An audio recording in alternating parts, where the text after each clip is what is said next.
2 Samuel അധ്യായം 10. അമ്മോന്യരെയും സിറിയക്കാരെയും തോൽപ്പിക്കുന്നു. അമ്മോന്യരുടെ രാജാവ് മരിച്ചു. അവൻ്റെ മകൻ ഹാനൂൻ രാജാവായി.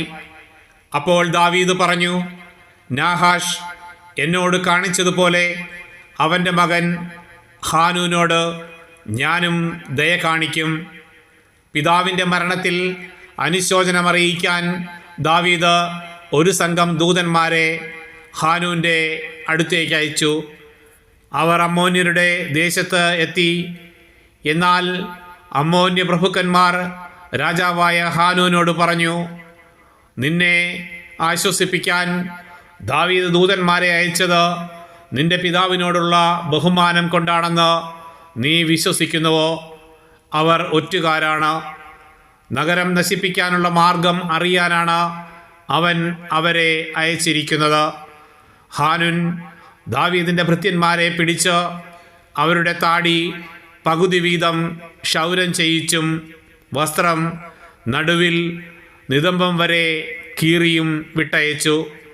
ദാവീദ് അത് കേട്ട് അത്യന്തം അപമാനിതരായ അവരോട് ആളയച്ചു പറഞ്ഞു, താടി വളരും വരെ ജെറീക്കോയിൽ താമസിക്കുവിൻ, പിന്നെ മടങ്ങിപ്പോകുവിൻ.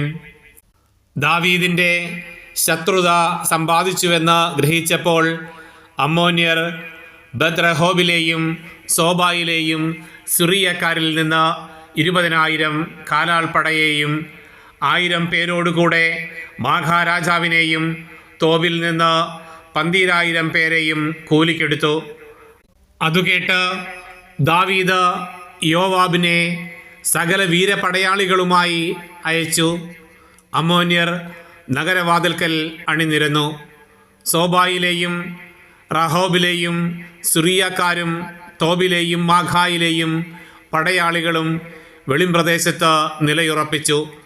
ശത്രു സൈന്യം മുൻപിലും പിൻപിലും നിലയുറപ്പിച്ചിരിക്കുന്നെന്ന് കണ്ടപ്പോൾ യോവാബ് ഇസ്രായേലിൻ്റെ അതിധീരരായ ഒരു കൂട്ടം പടയാളികളെ തിരഞ്ഞെടുത്ത് സിറിയക്കാർക്കെതിരെ അണിനിരത്തി.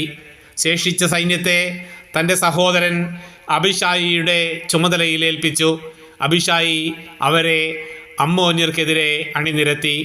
യോവാബ് അബിഷായിയോട് പറഞ്ഞു, സിറിയക്കാർ എന്നെ തോൽപ്പിക്കുമെന്ന് കണ്ടാൽ നീ വന്ന് എന്നെ സഹായിക്കുക. അമ്മോന്യർ നിന്നെ തോൽപ്പിക്കുമെന്ന് കണ്ടാൽ ഞാൻ വന്ന് നിന്നെ സഹായിക്കാം. ധൈര്യമായിരിക്കുക. നമ്മുടെ ജനത്തിനു വേണ്ടിയും നമ്മുടെ ദൈവത്തിൻ്റെ നഗരങ്ങൾക്ക് വേണ്ടിയും നമുക്ക് ധീരമായി പോരാടാം. ദൈവേഷ്ടം പോലെ ഭവിക്കട്ടെ. അങ്ങനെ യോവാബും കൂടെയുള്ള സൈന്യവും സിറിയക്കാരോട് യുദ്ധം ചെയ്യാനടുത്തു. അവർ പലായനം ചെയ്തു. സിറിയക്കാർ തോറ്റോടുന്നത് കണ്ടപ്പോൾ അമ്മോന്യരും അബിഷായിയുടെ മുൻപിൽ നിന്നോടി നഗരത്തിൽ കടന്നു. യോവാബ് അമ്മോന്യരോടുള്ള യുദ്ധം അവസാനിപ്പിച്ചു ജെറുസലേമിലേക്ക് മടങ്ങിപ്പോന്നു. ഇസ്രായേൽ തങ്ങളെ തോൽപ്പിച്ചെന്ന് കണ്ടപ്പോൾ സിറിയക്കാർ ഒരുമിച്ച് കൂടി. ഹദദേസർ ആളയച്ച് യൂഫ്രട്ടീസ് നദിക്കപ്പുറത്തുള്ള സിറിയക്കാരെ വരുത്തി. ഹദദേസറിൻ്റെ സൈന്യാധിപനായ ഷോബക്കിൻ്റെ നേതൃത്വത്തിൽ അവർ ഹേലാമിലേക്ക് വന്നു. ദാവീദ് അതറിഞ്ഞ് ഇസ്രായേലിനെ മുഴുവൻ ഒരുമിച്ച് കൂട്ടി ജോർദാൻ കടന്ന് ഹേലാമിലെത്തി. സിറിയക്കാർ ദാവീദിനെതിരെ അണിനിരന്നു യുദ്ധം ചെയ്തു. സിറിയക്കാർ ഇസ്രായേലിൻ്റെ മുൻപിൽ തോറ്റോടി. 700 തേരാളികളെയും 40,000 കുതിരപ്പടയാളികളെയും ദാവീദ് കൊന്നു. അവരുടെ സൈന്യാധിപനായ ഷോബക്ക് മുറിവേറ്റ് അവിടെ വെച്ച് മരിച്ചു. ഇസ്രായേൽ തങ്ങളെ തോൽപ്പിച്ചുവെന്ന് കണ്ടപ്പോൾ ഹദദേസറിൻ്റെ സാമന്തന്മാർ ഇസ്രായേലുമായി ഉടമ്പടി ചെയ്തു ആശ്രിതരായി.